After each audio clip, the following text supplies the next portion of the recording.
முத்துநகரம்னு ஒரு அழகான நாடு. எப்பவும் பசுமையா செல்வச் செழிப்பா இருந்த நாடது. அந்த நாட்ட விக்ரமாதித்தன்னு ஒரு வீரமான ராஜா ஆட்சி செஞ்சுட்டு வந்தார்.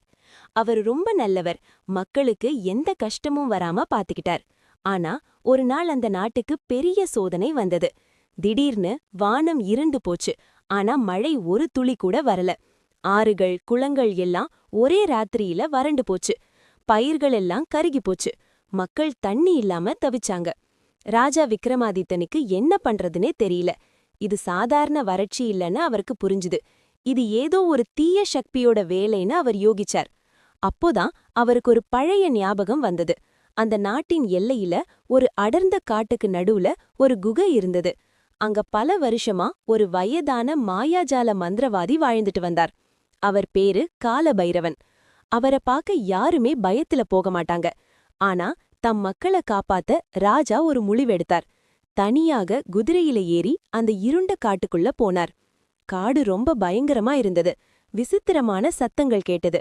கடைசியா அந்த மந்திரவாதியின் குகையை கண்டுபிடிச்சார் ராஜா. குகைக்குள்ள ஒரு பெரிய நெருப்பு எரிஞ்சிட்டு இருந்தது. அதுக்கு முன்னாடி நீண்ட தாடியுடன் கண்களில் ஒளியுடன் மந்திரவாதி காலபைரவன் அமர்ந்திருந்தார். ராஜா உள்ள நுழைஞ்சதும் மந்திரவாதி நிமிர்ந்து பார்த்தார். வா ராஜாவே, நீ வருவேன்னு எனக்கு தெரியும் அப்படின்னு கனத்த குரல்ல சொன்னார். ராஜா நடந்தது எல்லாம் சொன்னார்.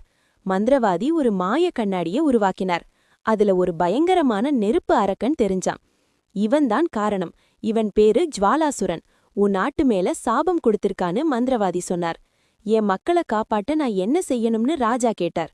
வீரம் மட்டும் பத்தாது ராஜாவே, என் மாயாஜாலமும் வேணும்னு மந்திரவாதி சிரிச்சார். 2 பேரும் அந்த அரக்கனை தேடி கிளம்பினாங்க. ஒரு எரிமலைக்கு பக்கத்துல அந்த அரக்கன் இருந்தான். சண்டை ஆரம்பமானது. மந்திரவாதி தன் மந்திரக்கோலை சுழற்றினார். மின்னல் வெட்டியது. அரக்கன் நெருப்பை கக்கினான். ராஜா தன்னோட வாளை உருவி நெருப்புக்கு நடுவுல புகுந்து சண்டை போட்டார். மந்திரவாதி ஒரு பெரிய பனிப்பாறையை உருவாக்கி அரக்கன் மேல வீசினார். அரக்கன் நிலை குலைந்த அந்த நொடியில் ராஜா பாய்ந்து சென்று அரக்கனை வீழ்த்தினார். அரக்கன் அலறிக்கிட்டே சாம்பலானான். அடுத்த நொடியே வானத்துல இருந்து சில்லுன்னு காத்து வீச ஆரம்பிச்சது. பெரிய இடியோட மழை கொட்ட ஆரம்பிச்சது. பல மாசமா வறண்டு கிடந்த பூமி குளிர்ந்தது. ராஜா விக்ரமாதித்தன் மந்திரவாதி காலபைரவனுக்கு நன்றி சொன்னார். வீரமும் விவேகமும் மாயாஜாலமும் சேர்ந்தா எதையும் சாதிக்கலாம்னு ராஜா புரிஞ்சுகிட்டார். ராஜா நாடு திரும்பினார். மக்கள் எல்லாரும் மழையில ஆடிப்பாடி கொண்டாடினாங்க. முத்துநகரம் மறுபடியும் செழிப்பானது. இந்த கதை உங்களுக்கு பிடிச்சிருந்தா லைக் பண்ணுங்க, ஷேர் பண்ணுங்க. இது போன்ற இன்னும் பல சுவாரஸ்யமான கதைகளுக்கு நம்ம சேனலை சப்ஸ்கிரைப் பண்ணுங்க.